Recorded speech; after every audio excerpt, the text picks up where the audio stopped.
বললেন যে তুমি কি কর্ম করলে শয়তান তোমার কাছ থেকে অনেক দূরে চলে যাবে, পাকিস্তান চলে যাবে, একদম বিদেশ, দেশেই থাকবেন, এই দেশে শয়তানের কোনো অবস্থান থাকবে না। সেই দোয়াটা কি, সেই মন্ত্রটা আসলে কি, আসলে কি কর্ম করলে শয়তান অনেক দূরে চলে যাবে? আমি ছোট মানুষ, আমি ক্ষুদ্র মানুষ, আমি এটা বলবো, যেহেতু আপনি আমাকে কথাটা জিজ্ঞেস করেছেন। আমার গুরু, যার কাছে আমি বায়াত নিয়েছি, যিনি আমার মুর্শিদ, যখন আমি তার কাছে বায়াত নিলাম, বায়াত মানে বিক্রি হয়ে যাওয়া, এটা আপনার কথা, আপনি বলেছেন বিক্রি হওয়া মানে নিজেকে একজনের কাছে আত্মসমর্পণ করা। আমি আমার আর নাই, আমি তার হয়ে গেছি, আমার সকল কিছু তার চরণে বিলীন করে দিয়েছি। মানে আমার আমিত্ব বলতে যা আছে, আমিত্ব বলতে যা আছে সব কিছু আমি তাকে তার চরণে অর্পণ করে দিয়েছি। যে মানুষটা যত বেশি আমিত্বকে বর্জন করতে পারে, তার শয়তান তার থেকে ততটা দূর। যেমন আমরা সামাজিক জীব, সমাজে বাস করতে হলে আমাদের অনেক কিছুর প্রয়োজন। আমি যেমন একজন শিল্পী মানুষ, আমার প্রতিদিন অনেক কিছুর প্রয়োজন হয়। আমার গাড়ি দিয়া প্রোগ্রামে যাইতে হয়, আমার স্বর্ণের গহনা পড়তে হয়, আমার এটার প্রয়োজন, ওইটার প্রয়োজন। আমি যখন ওই শয়তানকে বিতাড়িত করতে পারবো আমার কাছ থেকে, তখন দেখবেন আমার জামা কাপড়ের কোনো মানে আমার খেয়াল নাই, আমি যে জামাটা পরে আছি আমার এই জামাটা সুন্দর কিনা, জীর্ণ শীর্ণ কিনা, আমার এটা খেয়াল থাকবে না। আমার হাতে চুড়ি থাকবে না, আমার শরীরে এত সুন্দর দামি পোশাক থাকবে না, আমার হাতে এত সুন্দর বেহালা থাকবে না। আমি দাঁড়িয়ে আছি, দাঁড়িয়েই থাকবো, আমি হাঁটতেছি, হাঁটতেই থাকবো। মানে আমি তো এখন আমার না।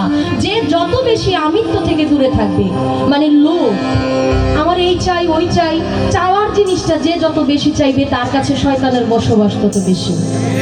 যে যত বেশি কম, যার চাহিদা কম, তার ভিতরে মালিকের দয়া তত বেশি। হাজার হাজার কোটি টাকার মালিক, দেখবেন সমস্যার শেষ নাই, সারাদিন রিক্সা চালায়, ঘরের ভিতরে কত সুখ শান্তি।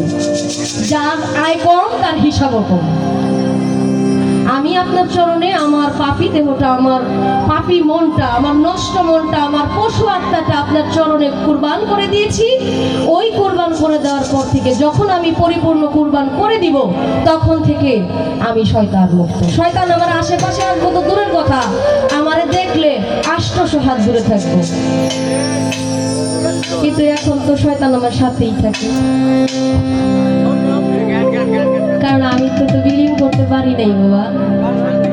আমি তো বিলীন করা তো সামান্য বিষয় না, এই এক মায়াজাল, এই একটা মায়াজাল, এটা একটা ফাঁদ, এমন একটা ফাঁদ পাচ্ছে আমাদের জন্য। এই ফাঁদ থেকে বের হয়ে যাবো মানুষ খুব কষ্ট। যারা এই ফাঁদ থেকে বের হয়ে যেতে পারছে, তারাই তো রক্ষা বাবা, তারাই তো আল্লাহর ওলি। এই ফাঁদ কাটতে পারি না বিধাই তো আমি খাদিজা। যদি ফাঁদ কাটতে পারতাম, আমি খাদিজা থাকতাম না। আপনি আমার জন্য দোয়া করবেন। আপনি একজন মহান ব্যক্তির সন্তান।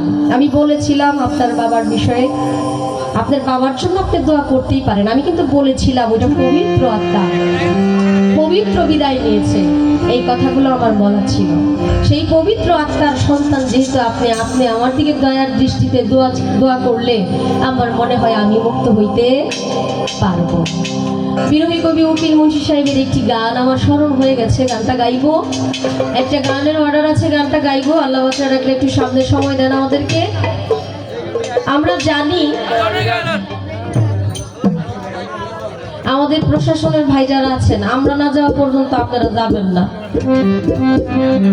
এটা একান্তই অনুরোধ রইল। আমার ভাইরা যে গানটা অর্ডার করেছে, আমাদের মালজুরা গানের যিনি স্রষ্টা রশিদ উদ্দিন সাহেব, ওনার গানটা আমি গাইবো। এর আগে উকিল মুন্সি সাহেবের একটি গান করি, বাবা 2টা গান গাওয়ার পর তখন ইনশাল্লাহ হবে। আপনি একটু